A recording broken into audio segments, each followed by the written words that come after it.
வணக்கம். நான் வசந்தி. கொஞ்சம் சமையல் கொஞ்சம் தகவல்ல இன்னைக்கு பீட்ரூட்டில் ஒரு சுவையான கூட்டு எப்படி செய்கிறது நம்ம பார்க்கலாம். முதல்ல நான் பீட்ரூட் எடுத்து நல்லா தோல் சீவிட்டு நல்லா அலசிட்டு பொடியாக நறுக்கி ஒரு பாத்திரத்தில் தனியாக வச்சுருக்கேன். இதற்கு இன்னொரு பாத்திரத்தில் நம்ம பயத்தம்பருப்பு, சிறு பயத்தம்பருப்பு அரை டம்ளர், சிறிய டம்ளரில் அரை டம்ளர் நான் எடுத்திருக்கேன். அதை நான் ஒரு வடிகட்டியில் போட்டு நல்லா அலசிட்டு தண்ணியில் கழுவிட்டு அதை தனியாக ஒரு பாத்திரத்தில் வேக வைக்க போகிறோம். அதாவது நம்ம ரெண்டுமே தனித்தனியாக தான் வேக வைக்க போகிறோம், ஒன்றா கிடையாது. அப்புறம் கடைசியில் ஒன்றா சேர்த்துடலாம். பயத்தம்பருப்பு முழுகுகிற அளவுக்கு நான் தண்ணி ஊற்றி இளந்தீல வச்சு வேக வைக்கிறேன். நீங்கள் மிதமான தீல வைக்கணுன்னா கொஞ்சம் தண்ணி அதிகமாக சேர்த்துக்கோங்க, ஏன்னா பயத்தம்பருப்பு சீக்கிரமாக வெந்துடும். பீட்ரூட்டும் அது நல்லா வேகிற அளவுக்கு மட்டுமே நான் தண்ணி சேர்க்குறேன். கல்லுப்பு சேர்த்துறேன். அதில் அது வேகிற அளவுக்கு தண்ணி, ஏன்னா தண்ணி மீதமாய் கீழே ஊற்றுறது அதெல்லாம் வேண்டாம். நல்லா அந்த தண்ணியில் அது வெந்து வந்துடணும். அந்த அளவு தண்ணி. ரெண்டையுமே தனித்தனியாக ஒரு அடுப்பில் நான் வேக வைக்கிறேன். நான் ஒன்றா வேக வைக்க முடியாது, பருப்பு அது தனியாக வேகணும். தட்டு போட்டு முழுக்க மூடினோம்னா அது பொங்கி வந்துடும். அதனால் நான் 3/4 பாகம் மூடி இளந்தீல வைக்கிறேன். பாருங்கள், அப்பப்போ கலந்து விட்டுக்கலாம். பயத்தம்பருப்பு வெந்திருக்கான்னு பார்க்கலாம். நம்ம இன்னுமே கொஞ்சம் வேகணும். தட்டு போட்டு மூடி வைக்கலாம். பீட்ரூட் அந்த பக்கம் வெந்துட்டுருக்கு. பீட்ரூட் ரொம்ப ரொம்ப நல்லது உடம்பில். நமக்கு நிறைய ரத்த சோகை இருக்கிறவங்களுக்கு இந்த பாருங்கள், இது இன்னொரு இதில் பீட்ரூட் வெந்தாச்சு, தண்ணி நல்லா சுண்டிடுச்சு, வெந்துடுச்சு பீட்ரூட். அடுப்பை அணைச்சிடலாம்.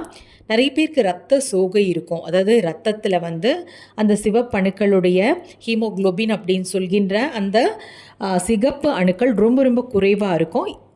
இப்போ நம்ம ஒரு தாளிப்பு செஞ்சுக்கலாம். அந்த பயத்தம்பருப்பை நான் இன்னொரு அடுப்பில் எடுத்து வச்சுட்டேன்.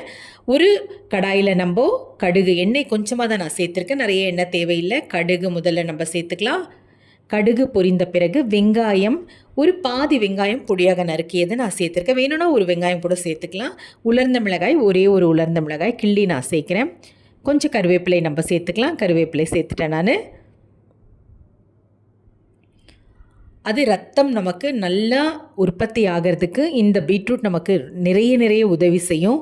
நம்மளுடைய இந்த தேங்காய் துருவல் நான் பார்த்திங்கன்னா கொஞ்சமாக ஒரு கைப்பிடி அளவு தேங்காய் துருவலை அதை நான் பொடியாக தண்ணி ஊற்றாமல் இன்னுமே கொஞ்சம் ஒரு 2 திருப்பி எடுக்கிறேன்.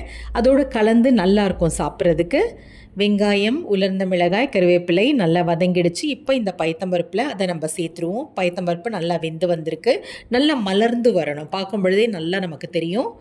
பயத்தம்பருப்பும் உடலுக்கு ரொம்ப குளிர்ச்சி தரக்கூடியது, ரொம்ப நல்லது உடலுக்கு. ஒரு காரக்குழம்பு வைக்கிறோம், ஒரு குருமா வைக்கிறோன்னா அதற்கு ஒரு சரியான இணையாக இந்த கூட்டு நமக்கு இருக்கும். ஒரு சத்தான கூட்டு இது.